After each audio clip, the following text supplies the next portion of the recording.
Apa judulnya Bapak Ibu? Tanda salib yang melindungi. Sebenarnya tanda salib ini sudah terlihat ketika orang Israel keluar dari Mesir. Karena pada saat mereka akan menjelang keluar, Allah berkata, potong domba Paskah, oleskan darahnya di ambang pintu atas, kiri dan kanan. Dan itu gambaran salib. Itulah sebabnya di rumah-rumah orang Israel sebenarnya sudah ada tanda darah salib. Dombanya domba hewan, karena itu adalah bayangan. Dan hakikatnya siapa? Yesus, anak domba Allah. Dan lewat tanda darah ini, tanda salib ini di ambang pintu, apa yang terjadi? Allah melihat tanda ini dan Allah melewatinya. Jadi hanya melihat tanda itu saja, maka Allah melewatinya. Bukan ditentukan siapa di dalam rumah. Tidak. Apakah di dalam rumah itu penjahat? Apakah di dalam rumah itu ada pendeta? Apakah di dalam rumah itu orang Yahudi? Apakah di dalam rumah itu orang Mesir? Tidak peduli itu semua. Asal ada tanda darah, semua orang di rumah itu selamat. Hal yang sama juga dengan kita. Ya, apapun status saudara, apakah pendeta, apakah jemaat, apakah pekerja, apakah juga ya gampang marah, segala macam. Selama ada tanda darah, Yesus saudara bisa selamat. Ayo Bapak Ibu, keselamatan apa? Bebas dari kematian anak sulung. Yang kedua, mereka dibebaskan oleh orang Mesir, Firaun. Kenapa? Mereka ketakutan. Jangan lama-lama kita tahan orang Israel, mati kita nanti semua. Itulah sebabnya mereka dibebaskan. Dan itu adalah gambaran kelak oleh darah Yesus kita bebas dari kematian yang kekal. Yang kedua, kita dibebaskan dari perbudakan dosa, perbudakan setan. Sehingga hari ini setiap kita bisa hidup dan juga kita menang atas setan. Amin. Berikan kemuliaan luar biasa victory Bapak Ibu. Jadi sejak di Mesir itu, bahkan juga dalam perjanjian lama sebenarnya ada gambaran salib. Ya, dan itu dikatakan di dalam kitab Yeskel. Bahkan juga kemudian pada akhir dari Alkitab, kitab Wahyu, sebenarnya sudah ada tanda juga. Tentang tanda salib juga. Tetap menunjuk kepada Yesus Bapak Ibu. Dan karena itulah yang menjadi keselamatan bagi setiap kita. Amin. Coba kita lihat sekarang Wahyu 7 ayat 3. Katanya, janganlah merusakkan bumi atau laut atau pohon-pohon sebelum kami memeteraikan nama malam kami pada dahi mereka. Sebenarnya kitab Wahyu itu kitab yang positif. Tapi banyak kali orang berpikiran bahwa kitab Wahyu adalah kitab yang mengerikan. Bahkan kalau ada bencana besar, selalu dikaitkan, oh jangan-jangan ini yang disebutkan oleh kitab Wahyu. Padahal kalau saudara baca awal dari kitab Wahyu, ini sebenarnya tentang Yesus. Wahyu 1 ayat 1 dikatakan, inilah kitab tentang pewahyuan Yesus Kristus, atau Revelation Yesus Kristus. Cuma kata Wahyu ini orang Indonesia mungkin nggak terlalu ngeh. Padahal sebenarnya artinya adalah inilah kitab penyingkapan tentang Yesus. Itu baru jelas gitu Bapak Ibu. Penyingkapan tentang Yesus itu yang pertama. Yang kedua, kitab Wahyu adalah kitab simbol, sign bahasa Inggrisnya Bapak Ibu. Sehingga apa? Jangan diterjemahkan harafiah. Iya, padahal itu tentang simbol-simbol. Ada dikatakan tentang makhluk di sekitar tata Allah, ada mata semua. Makhluknya mata semua. Bahkan Yesus dikatakan juga seperti anak domba yang bertanyu 7 dan bermata 7. Yesusnya banyak banget tanduknya, matanya. Kalau diartikan letterlek, harafiah memang demikian. Padahal sebenarnya kitab Wahyu kitab simbol. Dan bukan sebenarnya kita mengerikan karena penyingkapan tentang Yesus. Kalau saudara melihat kitab Wahyu secara Yesus, kacamata Yesus, maka sebenarnya saudara nggak perlu takut. Kenapa? Selama saudara di dalam Yesus, saudara tidak mengalami semua hal-hal yang mengerikan pada kitab Wahyu. Kenapa demikian? Karena di dalam kitab Wahyu ada cawan, 7 cawan murka Allah akan ditumpahkan.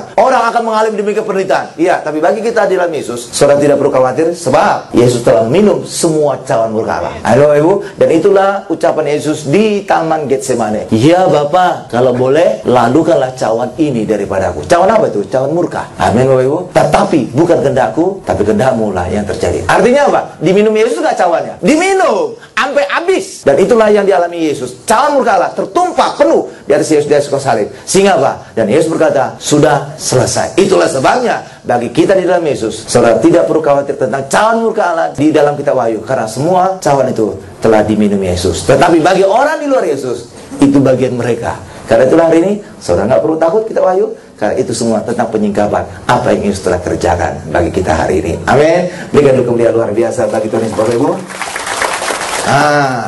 Jadi ini kitab Wahyu ini adalah tanda. Dan sebenarnya ada hubungan yang luar biasa antara kitab Yeskel dan kitab Wahyu. Bahkan bisa dikatakan, apa yang dikatakan oleh kitab Yeskel itu tergenapi semuanya dalam kitab Wahyu. Sehingga ada dikatakan di dalam Yeskel, Nabi Yeskel disuruh makan gulungan kitab. Di dalam kitab Wahyu juga ada dikatakan, maka Allah menyuruh Rasul Yohanes memakan gulungan kitab. Sama ada Bapak Ibu. Bahkan juga di tata Allah ada sungai yang mengalir menuju kepada pohon kehidupan. Itu Yeskiel. Dalam kitab Wahyu juga ada, sama. Dan memang itu terkait, sebab Yeskiel adalah nubuatan tentang kitab Wahyu. Coba kita lihat sekarang tentang tanda yang dikatakan dalam Wahyu 7 ayat 3 ini dengan Yeskiel 9 ayat 4 sampai dengan 6. Firman Tuhan kepadanya, berjalanlah dari tengah-tengah kota, yaitu Yerusalem, dan tuliskanlah huruf T pada dahi orang-orang yang berkeluh kesah karena segala perbuatan-perbuatan keji yang dilakukan di sana. Dan kepada yang lain-lain, aku mendengar dia berfirman, ikutilah dia dari belakang melalui kota itu dan pukullah sampai mati. Janganlah merasa sayang dan jangan kenal belas kasihan. Orang-orang tua, teruna-teruna dan darah-darah, anak-anak kecil dan perempuan-perempuan bunuh dan musnahkan. Tetapi semua orang yang ditandai dengan huruf T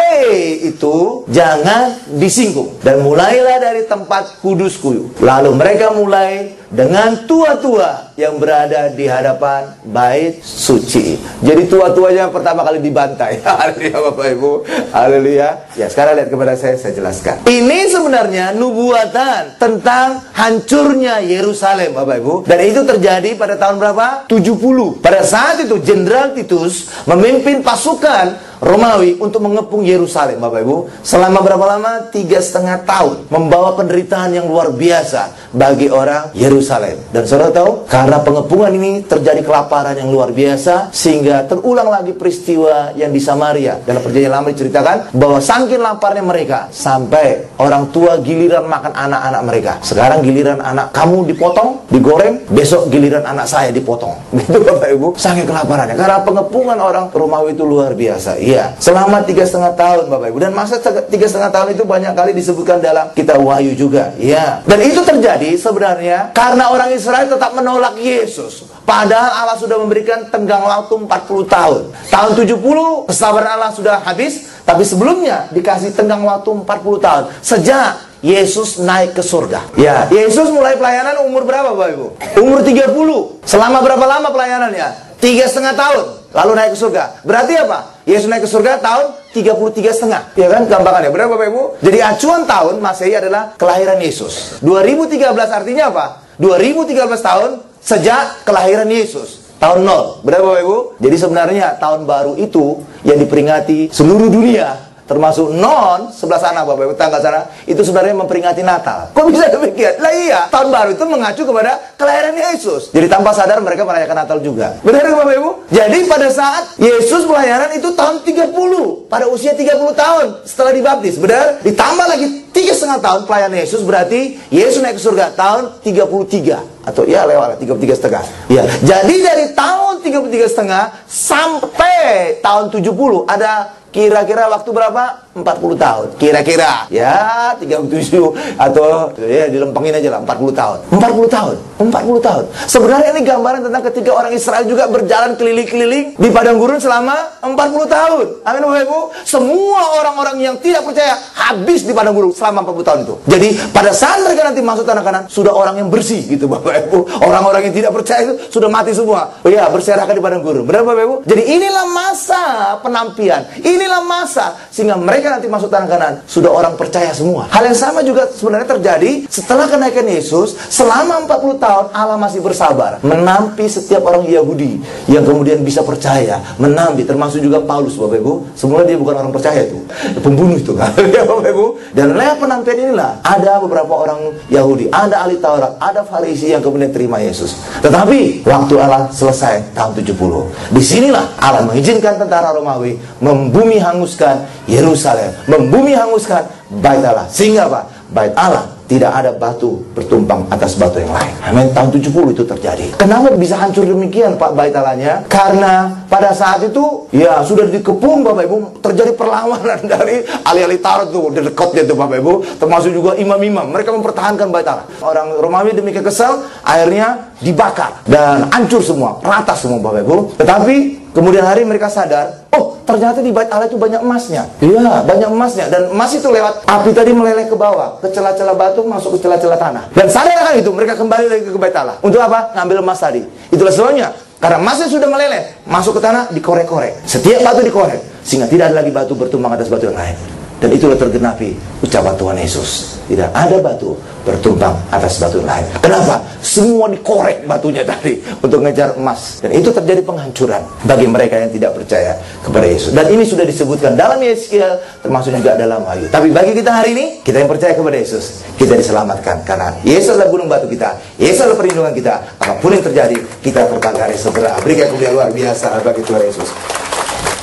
Sekarang kita masuk pada bagian kedua. Ya, selamat karena patuhi perkataan Yesus. Ya, coba kita buka Matius 24 ayat 15 sampai dengan 16. Jadi, apabila kamu melihat pembinasa keji berdiri di tempat kudus, menurut firman yang disampaikan oleh Nabi Daniel, para pembaca hendaklah memperhatikannya. Maka orang-orang yang di Yudea haruslah melarikan diri ke pegunungan. Tetapi ada yang menarik dalam catatan Josephus, Bapak Ibu. Ini adalah sejarawan Yahudi. Ketika Yerusalem dibantai, diratakan, dihancurkan, banyak orang Yahudi mati. Tetapi tidak ada satu orang pun orang Kristen yang mati. Apa rahasianya, Pak? Kok orang Kristen gak ada yang mati? Karena mereka ingat ucapan Yesus ini. Ketika nanti binasa keji masuk, larilah, kaburlah. Jangan ngambil pakai lagi, jangan urusan, kabur ke gunung-gunung. Benar, Bapak Ibu? Dan itu mereka lakukan. Sehingga tidak ada satu orang Kristen pun yang tertangkap dan mati. Sedangkan yang lainnya, imam kepala yang jenggotan itu, Bapak Ibu, ahli Taurat, mereka tetap bertahan di bait Allah. Mereka mempertahankan ini rumah Allah. Tapi justru itu bertentangan dengan ucapan Yesus. Dan hasilnya mereka mati sebuah, disalib lagi. Lihat, 1 juta orang mati tersalib pada saat itu. Itu luar biasa tuh, Bapak Ibu. Lalu saudara mungkin akan bertanya berikutnya,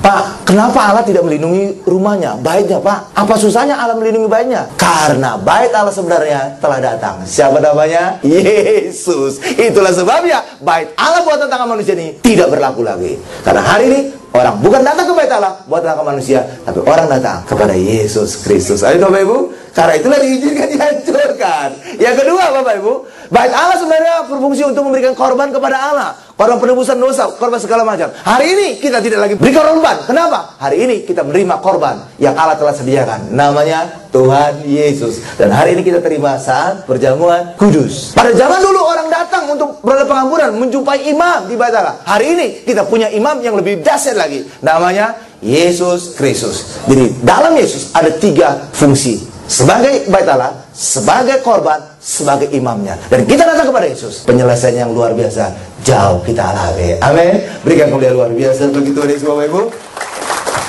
Karena itulah Allah mengizinkan bait Allahnya dihancurkan. Ini buat tetangga manusia nggak ada artinya. Sekarang punya bait Allah yang sebenarnya. Bahkan juga saudara sekarang juga telah menjadi bait Allah. Kenapa? Karena Roh Kudus, Tuhan Yesus ada di dalam hidup kita. Amin. Iya, jadi lebih dibandingkan bait Allah di Yerusalem zaman dulu kita nih, Bapak Ibu. Haleluya.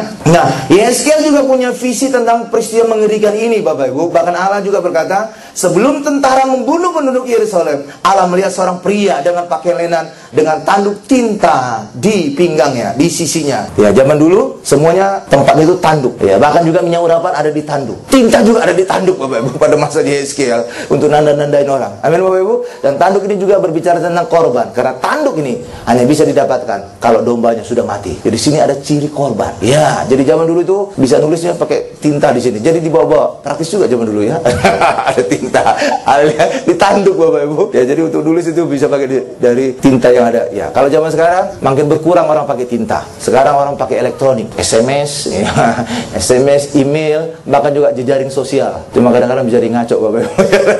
Jadi fitnah juga jadi gawat-gawat. Haleluya, Bapak Ibu. Iya, tapi itulah yang terjadi pada masa itu. Jadi ada orang pilihan Tuhan yang punya tinta di pinggangnya yang menandai orang-orang pilihan Tuhan, umat Tuhan. Coba kita lihat ayatnya. Yeskiel 9 ayat 3 sampai 4. Pada saat itu kemuliaan Allah Israel sudah terangkat dari atas kerub tempatnya semula ke atas ambang pintu bait suci, dan dia memanggil orang yang berpakaian lenan dan yang mempunyai alat penulis di sisinya. Firman Tuhan kepadanya, berjalanlah dari tengah-tengah kota, yaitu Yerusalem, dan tulislah huruf T pada dahi orang-orang yang berkeluh kesah karena segala perbuatan-perbuatan keji yang dilakukan di sana. Haleluya Bapak Ibu. Jadi Allah sempat mengutus orang pilihannya untuk menandai umatnya Bapak Ibu. Dan hari ini siapa yang diutus oleh Allah? Yesus. Dan lewat Yesus, Yesus memberikan kita tanda darahnya. Sehingga apapun terjadi, hukuman Allah, apapun terjadi masalah di dunia,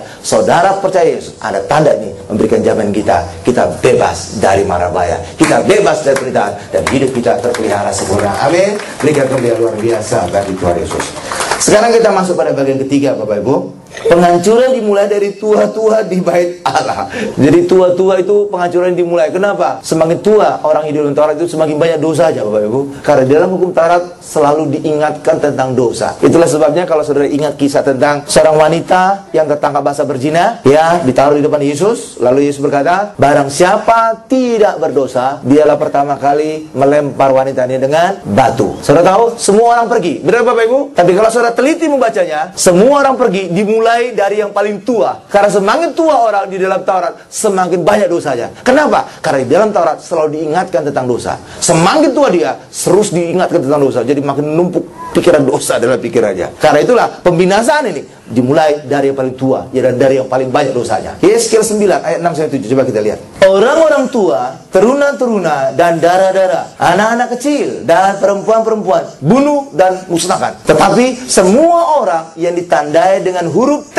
itu jangan singgung, dan mulailah dari tempat kudus. Lalu mereka mulai dengan tua-tua yang berada di hadapan bait suci. Kemudian firman-Nya kepada mereka, najiskanlah bait suci dan penuhilah pelataran-pelatarannya dengan orang-orang yang terbunuh. Pergilah, mereka pergi keluar dan memukuli orang-orang sampai mati di dalam kota. Haleluya. Dan Allah mengizinkan baitnya dinajiskan. Allah mengizinkan semuanya karena memang bait Allah itu sudah selesai berfungsi. Kenapa? Karena telah datang bait Allah yang baru, yang hakikat, yang sebenarnya. Itulah Tuhan Yesus Kristus. Ayo Bapak Ibu, itulah sebabnya bait Allah buat tetangga manusia nggak berlaku lagi. Imamnya nggak berlaku lagi. Korbannya nggak berlaku lagi. Karena semua telah di cover, telah ada di dalam Yesus. Bait Allah adalah Yesus, korbannya adalah Yesus, imamnya juga adalah Tuhan Yesus. Dan ini sangat sempurna. Amin Bapak Ibu. Nah, dalam Yeskiel disebutkan juga dengan huruf T, dan itulah salib. Tetapi ada satu hal yang lagi yang luar biasa. Di dalam abjad kuno Ibrani itu dia ditulis dalam gambar-gambar Bapak Ibu. Ada gambar-gambar. Awal dari abjad Ibrani itu adalah Alef Bapak Ibu. Kalau bahasa Yunaninya adalah Alfa, yaitu bahasa Ibraninya adalah Alef. Gambarannya apa? Kepala sapi. Ya, itu adalah hewan korban atau juga domba Bapak Ibu. Lalu akhir dari abjad Ibrani gambarnya salib. Dan Yesus disebut juga Alfa dan Omega, Alef Taf. Artinya apa? Kalau dibaca digabungkan, Yesus korbankan di atas salib. Lihat Bapak Ibu. Iya, Yesus adalah Alfa dan Omega kan? Alef dan Taf. Taf itulah huruf terakhir dari abjad Ibrani. Dan saudara tahu, Taf itu gambaran salib ini. Jadi setiap orang tadi ditandai dengan salib, ditandai dengan Yesus. Dan inilah memberikan jaminan mereka tidak bisa disinggung, mereka tidak mengalami bahaya. Dan hari ini kita lebih lagi ada darah Yesus menjadi meterai kehidupan kita. Maka saudara, apapun yang terjadi, saudara tidak mengalami mara bahaya. Amin. Berikan kemuliaan luar biasa bagi Tuhan Yesus Bapak Ibu. Nah, gambaran orang yang tadi yang punya tinta, tanduk tinta ini Bapak Ibu, inilah gambaran pendeta hari ini. Tanduk tinta tadi harus menandai umat Tuhan lewat tanda salib, tanda huruf T, huruf T, huruf T, huruf T. Dan inilah menjadi jaminan agar mereka terhindar dari segala pemusnahan, terhindar dari segala hukuman. Hal yang sama juga hari ini, sekarang ini, zaman ini, pendeta harusnya harus memberikan tanda salib di setiap jemaat. Artinya berbicara tentang Yesus, ngomong tentang Yesus, fokus tentang Yesus. Tapi sayang disayang Bapak Ibu, sekarang ini justru kebanyakan pendeta bukan ngomong tentang Yesus, tapi ngomong tentang manusia, ngomong tentang motivasi, ngomong tentang politik, ngomong tentang psikologi, ngomong tentang segala macam sosial. Benar Bapak Ibu ya? Harusnya apa? Pendeta itu ngomong Yesus, agar setiap kita, setiap saudara, dahi saudara, ingat tentang Yesus, ingat tentang Yesus, ingat tentang salib, ingat tentang salib, ingat. Dan itulah menjadi tanda untuk kita bebas dari segala mara bahaya. Ayo Bapak Ibu, iya harusnya demikian. Ya, Yesus yang harus dikorbankan, bukan manusia. Ya, dan itu juga terlihat lagi dalam kitab Wahyu. Apa di dalam kitab Wahyu dikatakan? Ya, Yesus berdiri di depan pintu dan mengetok. Berarti Yesus ada di luar atau di dalam Bapak Ibu? Di luar. Dan itulah kenyataan di gereja. Yesusnya dipinggirkan. Sampai ngetok-ngetok. Buka gereja, buka pintu, biar aku masuk. Nyatanya apa? Yesus tetap dipinggirkan. Itulah sebabnya banyak gereja sekarang kehilangan kuasa. Sebab Yesus dipinggirkan. Yesus ada di luar. Hari ini, mari saya khotbahkan bagi saudara agar setiap kita punya salib di hati kita, punya salib dalam pikiran kita. Yesus menjadi fokus. Karya salibnya menjadi fokus. Maka hidup saudara akan berkemenangan. Amin. Berikan kemuliaan luar biasa bagi Tuhan Yesus, Bapak Ibu. Haleluya. Ya, sekarang kita lihat 2 Korintus 3 ayat 2-3. Kamu adalah surat pujian kami yang tertulis dalam hati kami dan yang dikenal dan yang dapat dibaca oleh semua orang. Karena telah ternyata bahwa kamu adalah surat Kristus yang ditulis oleh pelayanan kami. Ditulis bukan dengan tinta, tetapi dengan roh dari Allah yang hidup. Bukan pada loh batu, melainkan pada loh daging, yaitu dalam hati manusia. Sekarang lihat, coba kembali lagi ke ayat 2-nya. Jadi orang-orang melihat kepada kita, Bapak Ibu. Saudara, kitab Kristus yang terbuka. Orang-orang melihat kepada kita. Jadi orang-orang di luar sana nggak baca Alkitab. Orang-orang di luar sana melihat saudara diberkati. Wow, sehat. Wow, awet muda.